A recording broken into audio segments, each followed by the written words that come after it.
The Peter Schiff Show. The Dow managed to finish a down week on a positive note. The Dow Jones was up about 55 points, 24,270-ish is where we closed.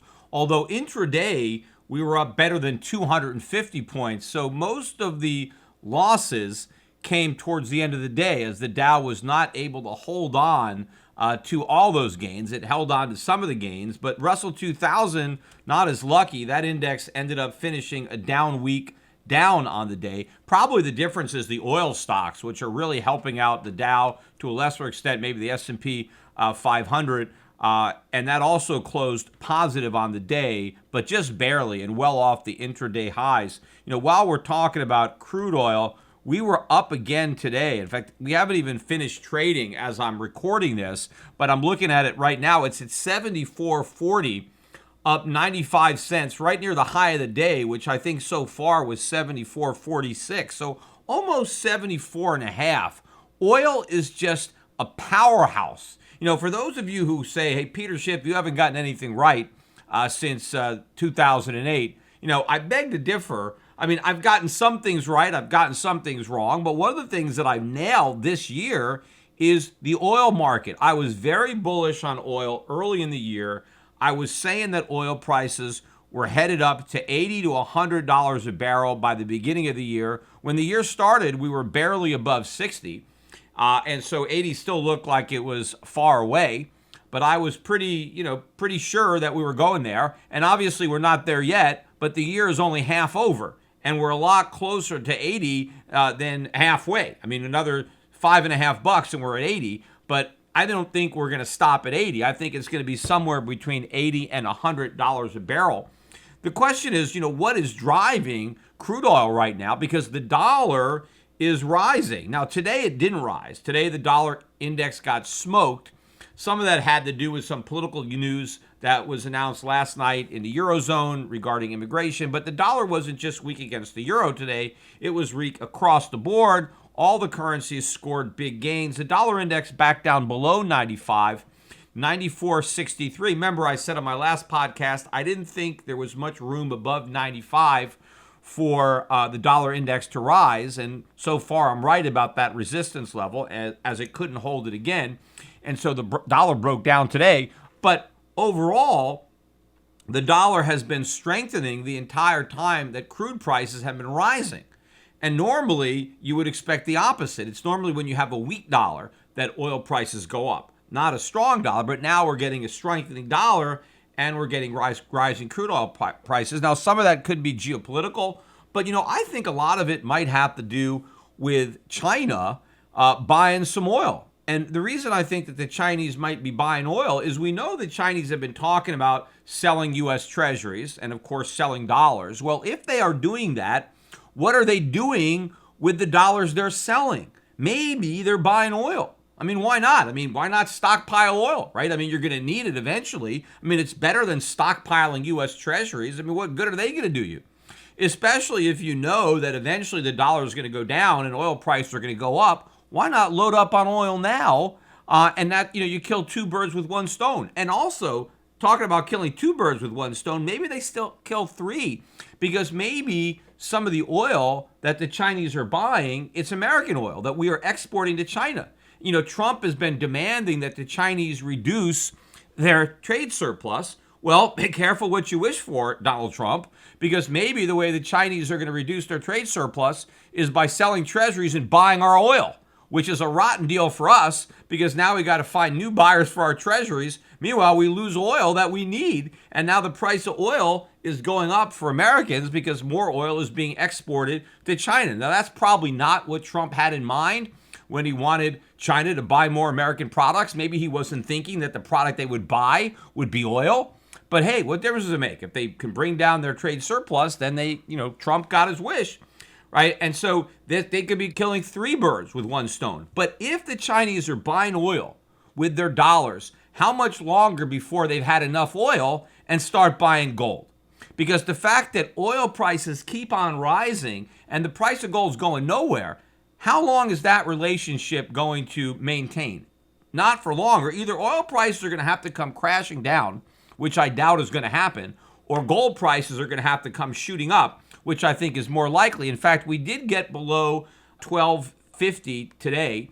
I think the low was like 1248. Remember, I said on my podcast on Tuesday that I didn't think there was much downside risk for gold below 1250, and we closed back above it. We closed at 1252.30.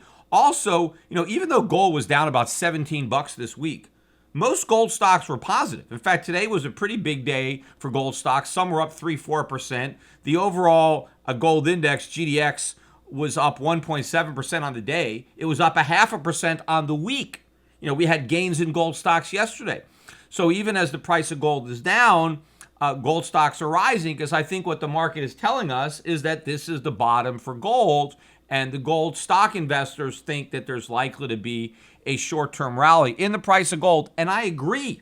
In fact, I think this is a fantastic buying opportunity for gold. I think a year from now, or maybe sooner, people are going to look back and like, why didn't I buy gold when it was $12.50? I mean, what a gift horse this is, given where oil has already gone, and the fact that the dollar is not going to be able to hold on to these gains. And to me, the investing community has it so completely wrong. This narrative of being so overwhelmingly optimistic on the U.S. economy and the U.S. stock market, thinking everything is great, everything that happens is bullish for the U.S. economy, bullish for the dollar, bullish for the stock market. I haven't seen an environment like this since 2007, the first half of 2008. In fact, I would say that if you compare the two periods for when was people more delusional, right, it is actually now. Because at least in 2007, gold prices were making record highs. People were at least worried. Somebody was worried. Somebody was buying gold. Gold was rising to a record high. The dollar was near a record low. So somebody was worried about the U.S. economy because they had been selling dollars. But now no one's buying gold. Everybody's loading up on dollars. I've never seen so many people so wrong about the same thing in my life. And remember in 2007, 2008, after the subprime market had blown up, already blew up, right? Huge losses in subprime, bankruptcies, all this stuff was going on. Everybody on Wall Street, at the Fed, they were all still oblivious, completely oblivious, and I couldn't understand it. I remember that I got credit, Andrew Sorkin, who wrote the book Too Big to Fail. In the book, he quoted the Washington Post quoting me about Lehman Brothers. And I'm going to read a little bit from the book, the little paragraph that quotes me. And this is what Sorkin wrote. He wrote, outside Lehman, however, skeptics were already voicing their concerns. And there were not that many, right? It was me, and maybe there was somebody else, but there weren't a lot of skeptics, believe me. But he says skeptics were already voicing their concern. Quote, I still don't believe any of these numbers because I still don't think there is proper accounting for the liabilities they have on their books. Peter Schiff, president and chief global strategist of Europe Pacific Capital, told the Washington Post, quote, people are going to find out that all the profits they made were phony. Now, I was exactly right. The profits were phony. The liabilities were enormous. That's why Lehman Brothers collapsed and went bankrupt. But the question was, why did I know this? And why did all these big firms that actually had analysts that were looking at Lehman's books, why couldn't they figure it out? I never looked at Lehman's books. I never took a look at their balance sheet. I didn't do any research to arrive at that conclusion. I just arrived at it intuitively because to me, I knew that real estate prices were about to fall substantially, and I knew that the banks had levered up to buy mortgages, which were going to collapse in value. So I didn't have to be a rocket scientist. I didn't even need to see the books to know how much trouble they were in because I knew how they were making all their money, and I knew that they made all their money based on booking these mark-to-market profits on these mortgage books that I knew were going to implode, right? But these other experts that were actually hired and were studying all their books, they couldn't figure it out because they were so clueless. They couldn't even imagine a situation where real estate prices went down. See, that was their problem. They couldn't think clearly because of their mentality. See, if you believe real estate prices can never fall, well, then you don't bother to entertain a scenario where they do fall because that can never happen, right? Just like these stress tests that I talked about that the Fed is doing, and now they just did the second round of these stress tests, where all they can think of as a possibility is a recession where inflation and interest rates go down and the Fed can, print more money to prop things up. They don't bother to stress test a situation where inflation goes up, where interest rates go up, because they don't think it's even possible, so it's not even on their radar. But again, imagine what happens if inflation picks up. And we got numbers today. I'll go over that later with consumer income and spending. But the prices, year over year, headline prices are up 2.3%. Core, though, taking out food and energy, we're up 2% year over year. That's the first time the core rate has actually hit the Fed's 2% target. The headline rate is already north, and everything is going higher. But the Federal Reserve doesn't even think it's possible that inflation can get to 3% or 4% or 5%. It's not only possible, it's highly probable. But what would happen in a recession where inflation was rising and the Fed had to raise interest rates into a recession, right? That's possible. They might have to do that. That's what the Fed was doing when Volcker was around. So there is precedent for the Fed having to raise interest rates during a recession, not because they want to, but because they have no choice. So they're not stress testing that. And it's not just tighter monetary policy that we would get. It would be tighter fiscal policy. Trump is already now talking about phase 2 of his tax cuts, which he's claiming are going to be, launched or announced before the midterm elections. So now the Republicans will have more tax cuts to run on, right? But if we have a recession where interest rates are rising, that means the budget deficit is skyrocketing because the government is having to pay much higher interest on the debt that it has, plus it has these enormous deficits. And, by the way, Larry Kudlow was on Fox Business today, interviewed by Maria Bartiromo, who's also interviewing Trump about, round 2 of the tax cuts. But Kudlow is on there bragging about how the economy is now so good that budget deficits are falling fast. They're coming down rapidly, which is a complete lie. Obviously, budget deficits are not falling, they're rising. What he said was the opposite of the truth. But this is the whole thing about the Trump administration. It's just talk. Just keep on saying how great everything is, regardless of whether or not you have any actual facts to back it up. Keep talking about how good the economy is.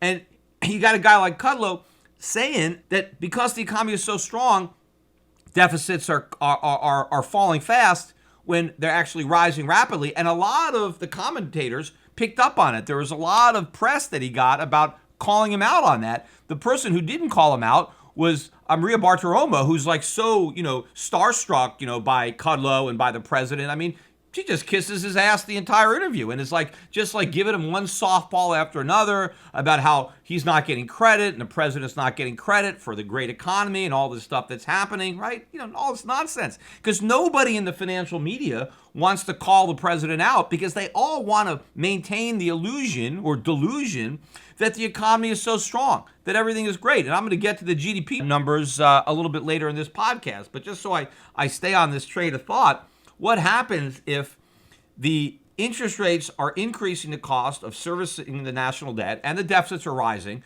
and the Fed, of course, isn't doing any QE anymore because it's raising interest rates to fight inflation, right? So it can't do more QE. It can't step on the gas and the brakes at the same time. So if it's trying to fight inflation, now the government is going to have to raise taxes so it can service the debt. So can you imagine a recession where we have the Fed tightening monetary policy, and then we have the government tightening fiscal policy during the recession? I mean, the last recession was the worst since the Great Depression with massive stimulus. Can you imagine how bad the next recession is going to be if we have a massive sedative during the recession? I mean, it would be a catastrophe. I mean, the Fed says that they think the stock market could drop by 65% if interest rates just stay at 3% and the Fed is stimulating. Well, how much are stocks going to drop if the Fed has to jack rates up in a recession? Right? I mean, they'll drop 90%, right? Which is why the Fed's not going to do that. See, I don't believe for one second that the government is going to tighten the screws during a recession, no matter how bad inflation gets, right? There's no more Paul Volckers anymore. That's gone, right? So if we get into a situation where inflation is running hot and getting worse, and we go into recession, if we get stagflation, right, the Fed and Congress are going to say, to hell with inflation, let's stimulate the economy, because that's the best way to get reelected. That's the best way to prop up the markets, which is the best way to collapse the dollar. You're basically sacrificing the dollar, which is why I'm so convinced the dollar has so far to fall. And it's perfectly ironic that you've got all these Wall Street traders lined up on the wrong side of the trade. They're so convinced the dollar has no place to go but up, but it does have no place to go. They're right about that, but the only place it's going to go is down, and it is going to go way, way down. And people need to position themselves. They need to take advantage of it. It doesn't matter how long we wait to get paid, because the payday is going to be so big. See, I think we're going to make so much money off of this trade because so few people are on the right side of it. That's why we can make so much money. That's why there was so much money made shorting subprime, because everybody was long the subprime market. Hardly anybody was short because nobody thought real estate prices could go down. This is a bigger bubble. More people are more wrong about this. Nobody expects what's actually going to happen. That means if you bet on what's actually going to happen, you win. It's like going at a racetrack. If there's a horse that nobody thinks is going to win, right? He's a long shot. But if you know that long shot is going to come in, you're going to get paid big time because you're the only one betting on him, right? I mean, if you bet the favorite, maybe it's even money, right? You're hardly going to win anything. But if you know something that nobody else knows and you think this horse is going to win and you're the only guy that bets on him, then if he comes in, you win big.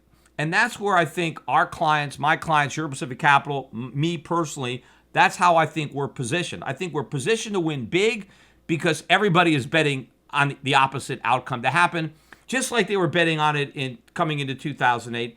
And they're just as wrong, if not more wrong. The big difference between then and now is back then, at least, newspapers were calling me, right? You get Andy Warsorkin quoting me from the Washington Post. The Washington Post doesn't call me anymore. Nobody calls me anymore, right? I used to talk to reporters all the time in 2005, 2006, 2007. They all took my calls. They all quoted me, right? But now nobody calls me. Nobody quotes me. I mean, I haven't changed, but people now just say, you know what? Peter's a broken clock, right? They didn't think I was a broken clock back then, and then I was proven right, but now they're just completely writing me off. So they gave my point of view more credibility before the financial crisis when I hadn't gotten anything right than they're giving me now after the financial crisis when I at least have that track record of having called that one right. So the question is why, what's going on? Is there something else there that they're not covering me? But if it's just that they don't want to cover me because they're now convinced I can't possibly be right.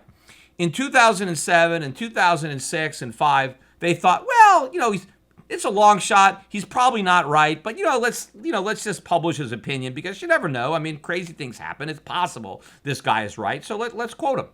But now all those same reporters and all the same television networks that used to have me on because they thought maybe there's a slim chance that I could be right. Now they think, oh, it's impossible. There's no way this guy could ever be right. He is so off the chart. He is so out there. He is so crazy that we're not going to even validate his perspective by quoting him in our publications, right? We're not going to have him on our television shows because there is absolutely no chance that anything he's saying is possibly true. So to me, that just means it's even more likely to be true, that there's even fewer people that believe that what I'm saying has at least the possibility of coming true, that they don't even want to have me on. Just like the Fed, as I said, they don't even think stagflation is possible. Because again, you look at their stress tests, and they talk about the situation where we have a recession, right? They go out of their way to say, we don't expect this to happen, right? We're just doing this in case something happens that we don't expect. Okay, well, if you're going to stress test scenarios that you don't expect, then why not throw in a stress test for stagflation, which you don't expect? Well, they not only do they not expect it, they think it's impossible. So they're saying, look, why bother to stress test something that's impossible? Well, you know what? They didn't stress test for a big drop in the real estate market in 2007 because they thought that was impossible too, right? And so that's why they didn't worry about it, because they thought it was impossible. And now they know that it's possible. So now they're worried about that. They're trying to fight the last war. They don't realize the next war is going to be against stagflation. They think that's impossible too. Now, they thought it was impossible before the 1970s. And then they were all perplexed because the impossible happened. But at least there was an excuse back then because they had never seen it before. What is the Fed's excuse today for assuming that stagflation is impossible? That is the hubris of these bankers to believe they have something so under control that's something that actually happened in the 1970s, not the 1930s. The 1970s, that's much sooner, much closer to the modern times, right? It happened, and they're just completely saying it's impossible. It can never happen again. Let's get to some of the economic numbers that came out today. First of all, we got the personal income and spending numbers, which are always a big part of the GDP numbers. And we got the May number, and personal spending was supposed to be up 0.4. Came in at up 0.2, half of what they were expecting. And they took last month's up 0.6 and revised it down to up 0.5. So that's a bad number. Personal income came in as expected, up 0.4. That was what they were looking for. So savings rate notched up a little bit, but barely, still just off the record lows. But that caused the Atlanta Fed to take its GDP estimate down today from 4.5, which was just shy of the 4.7 that they were at a week ago. And today they dropped it all the way down to 3.8%. Still much higher than it's likely to be, but now it's well below 4% or a little below at 3.8. Remember, Trump Jr., I mentioned this on my last podcast, he jumped the gun and he was bragging about it. He was tweeting about this 4.5% GDP growth as if it had actually already happened, just because it was being forecast by a Federal Reserve that is notorious for being overly optimistic. The St. Louis Fed has their own GDP now, and they were at about 3.3 a couple of weeks ago. They're down to 1.3. I mean, they're way below consensus, but you got the Atlanta Fed at the highest. They're at 3.8. Then you got the St. Louis Fed down at 1.3. I think the New York Fed is somewhere in between, but they're still below 3. They're in the 2s somewhere. But this is not this booming, roaring economy. In fact, earlier in the week, we got the final revision to Q1 GDP. And remember, Q1 GDP, that is the one where the Atlanta Fed had it at 5.4 at the beginning. Right? And the most recent forecast for Q1 was 2.2. Well, we got the final version, and it was 2.0. So look how far they were off. From 5.4, it ended up 2.0. What's so great about that? I mean, how many quarters did Obama give us 2.0? I mean, maybe on a first quarter basis, this was a better first quarter than most of the first quarters that we had under Obama, but not by much. Plus, remember, Bush has the benefit of these huge tax cuts, which give you some kind of short-term boost. In the long run, we're going to have a lot of pain associated with that gain, but it's like he's cheating. He cut taxes. He's like using steroids. You would expect a much bigger performance if you're on steroids, right? He should have won the race by a much larger amount. But even with the steroids, 2% growth. Now, maybe you say, well, we can have better growth in Q2. Okay, let's say the Atlanta Fed is right, and we end up with 3.8% in Q2, which I doubt we're going to get. I doubt we're going to be north of 3. But let's just say we are at 3.8. Well, if you average 3.8 and 2 for the first quarter, you get 2.9 for the first half. So we're not even at 3%. Forgetting about 4 and 5%, if the Atlanta Fed's optimistic scenario is right, which it is probably not, we're still not going to have 3% GDP growth for the first half of the year. And I bet that whatever Q2 is, that is the high point for GDP for the entire year. So if the first half of the year is 2.9, I believe the second half of the year is going to be well below that, probably below 2. So we'll be lucky if we get 2.5% GDP growth for the year. I mean, think about the pie in the sky expectations that we have, and I think it's very likely that we're going to enter recession before the end of the year. Now, I don't think that the numbers will reflect that this year, but when they go back in 2019 and go back and redo the numbers, they may go back and officially revise down maybe the third or fourth quarter into a negative number so they can backdate the start. Remember, that's what they did with the Great Recession. I mean, they didn't even declare the recession, I don't think, until 2009, and then they went late at the fourth quarter, maybe of 2008, but then they backdated it to the fourth quarter of 2007, right? So, they go back and they change the numbers, And I think the same thing is going to happen this time around. But the point is, you have all of this optimism that is completely unwarranted. You have the stock market at record highs on a valuation basis, more expensive than it was in '08 or 2000, based on these lofty pie in the sky earnings estimates based on economic growth that is not going to happen, based on the idea that we're never getting another recession, when not only is one around the corner, but it's actually going to be worse than the Great Recession. And the only reason it won't be worse statistically is if we have so much inflation that it's hard to tell, because the Fed basically sacrifices the dollar. And so, the dollar is imploding. But if you look around the world, what happens when the markets, when you have a big burst of inflation, I think asset prices still fall. I think even if inflation is accelerating, we know bond prices have to fall. Even if the Fed is buying them, bond prices are going down if inflation is running up. But I think the stock market's going to go down. It may go down less than it would if the Fed just, slammed on the brakes and just said, okay, well, we'll just let stocks implode. If they just let companies go bankrupt, if they let the government jack up taxes or force the government to raise taxes.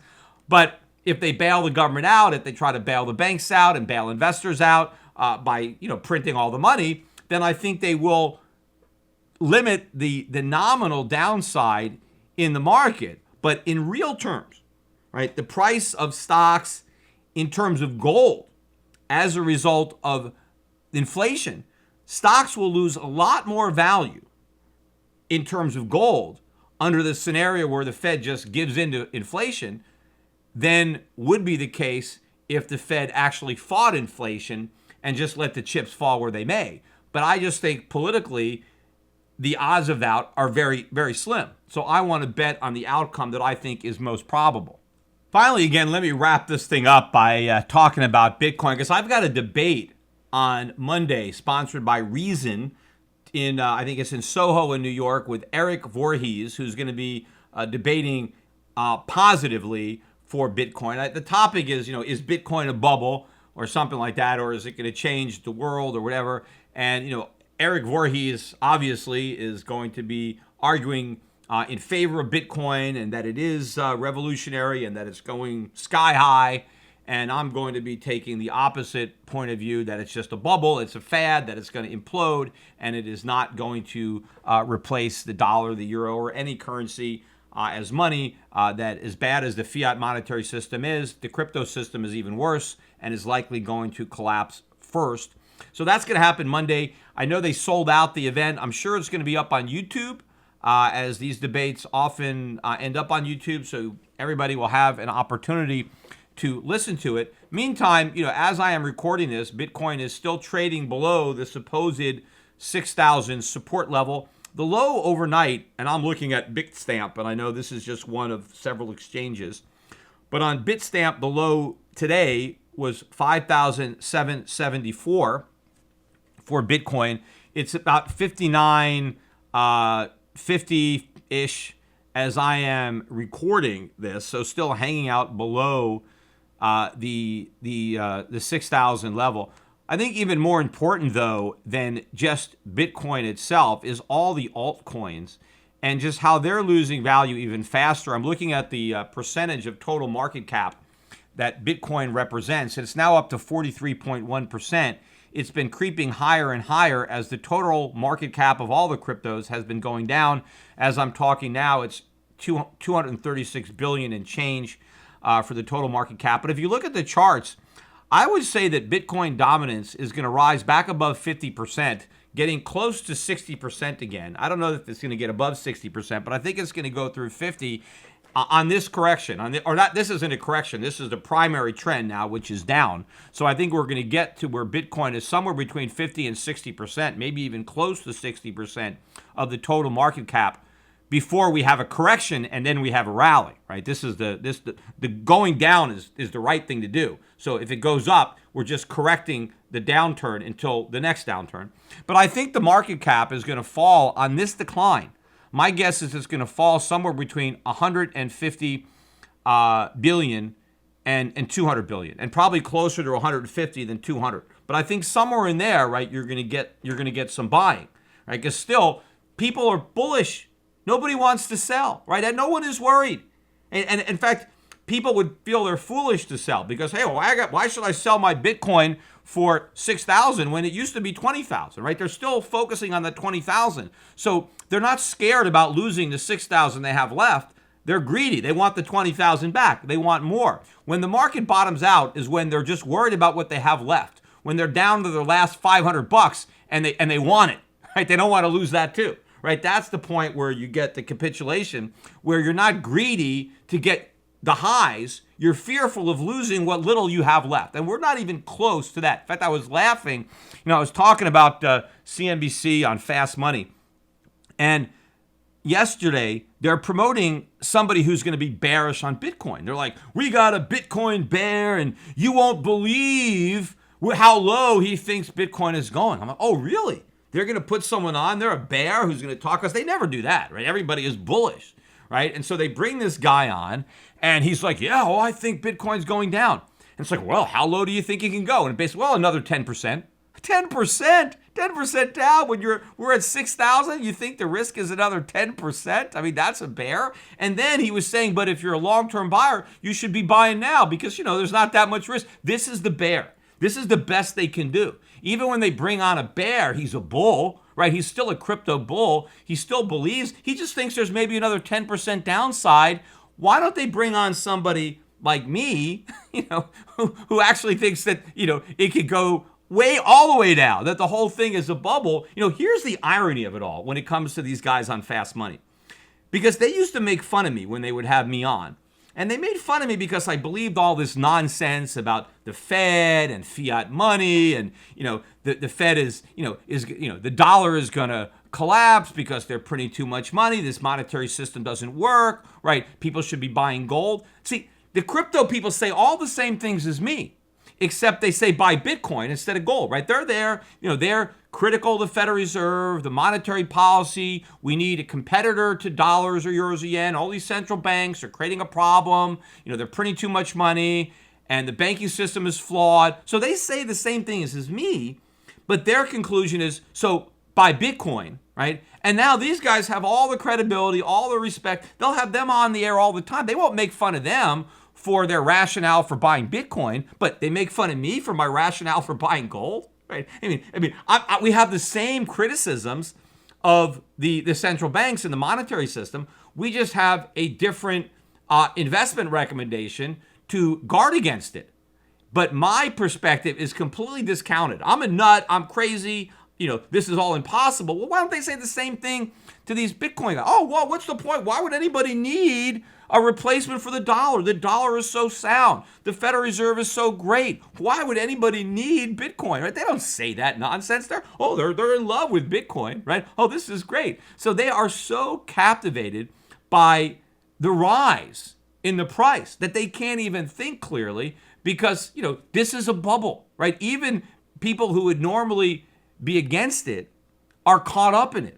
So this will be an interesting debate that I'm having on Monday. I haven't participated in one of these in a while, so it'll be fun. I'm sure I'm going to be in a hostile audience because, there's a lot of libertarians who are long Bitcoin. So, it's probably going to be an audience full of people who are predisposed to have an opposite perspective than mine.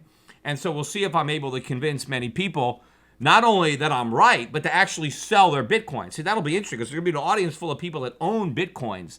And the question is, will any of them actually sell any of their Bitcoins as a result of what I have to say? Or are they going to take me as a contrarian indicator? And are they going to use this dip as a buying opportunity?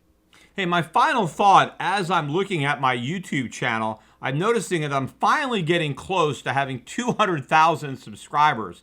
I have 199,400 and change.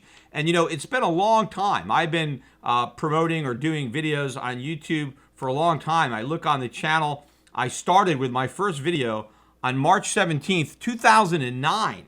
So I've been doing this for about 9 years. So it's taken a long time to still not even be at 200,000 subscribers. I think when I started way back then, maybe I thought I would be at 1 million subscribers by now, but I guess it's going to have to wait until this whole collapse happens before enough people start searching for me again that I can take my subscriber base up to a higher level. But again, I'm close to 200,000. I guess that's considered pretty respectable as far as serious podcasts or serious YouTubers like me. I mean, I'm not just putting up a bunch of entertainment for kids. I don't have,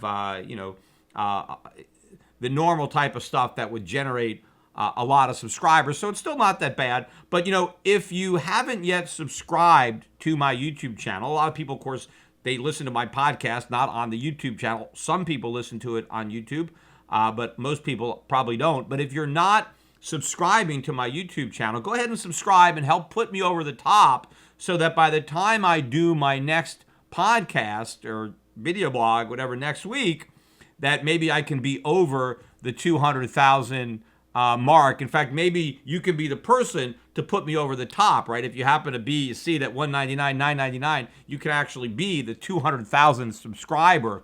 But don't hold off, because if everybody holds off waiting to be number 200,000, then nobody's going to subscribe. So just leave it up to the luck of the draw, right? When somebody happens to click on at that particular moment. And if you're already a subscriber, just tell your friends, right? Send somebody an email or send them a text or a tweet or something and say, hey, check out Peter Schiff's YouTube channel. Just subscribe to it, and let's bring the total subscribers to over the 200,000 mark.